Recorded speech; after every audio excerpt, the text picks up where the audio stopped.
Hi, Trish Springsteen, public speaking coach, mentor and author. H is for humour.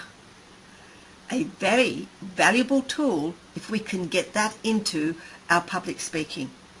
We all love to laugh. And we all know that when you start laughing, it just seems to make a bond between people. And any public speaker would love to have that bond with their audience, and they would like their audience to feel well disposed to them.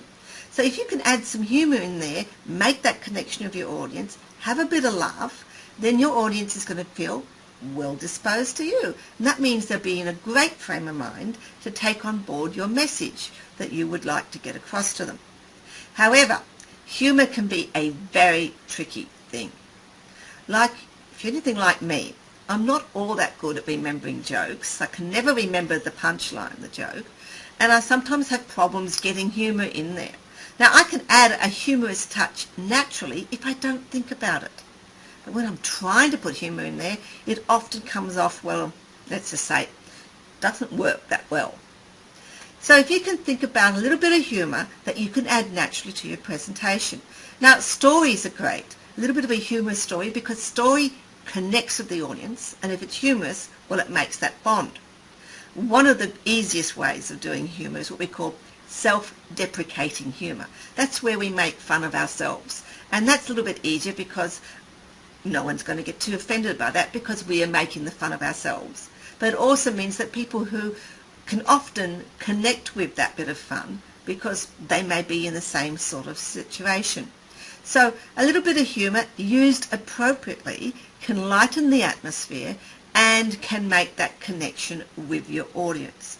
Be careful where you use it. It must be appropriate to a speech. Now, I know I don't have to tell you that if you're talking something very serious in a crisis situation, you might want to be a little bit careful where and when you use the humour.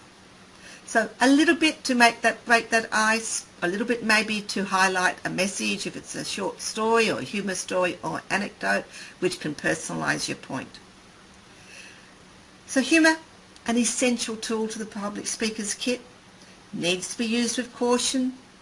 Start low-key. Find out where your level of humour is and how it works for you. But most importantly, you need to be genuine. So if being too humorous doesn't work for you, it's not the way it goes, don't worry about it. But if you slowly add a little bit of humour, maybe at the beginning, you'll find that as you become more at ease with it, it's going to work more effectively for you. And if it makes your audience feel well disposed to you, then that's a big plus. So humour, very valuable, but a two-edged sword if you use it too often or if it just doesn't come across natural for you. I'm Trish Springsteen, public speaking coach, mentor and author. And I love a little bit of humour because I love to learn in fun. Have an awesome day. If you enjoyed this video, more videos are available at Trish's YouTube channel.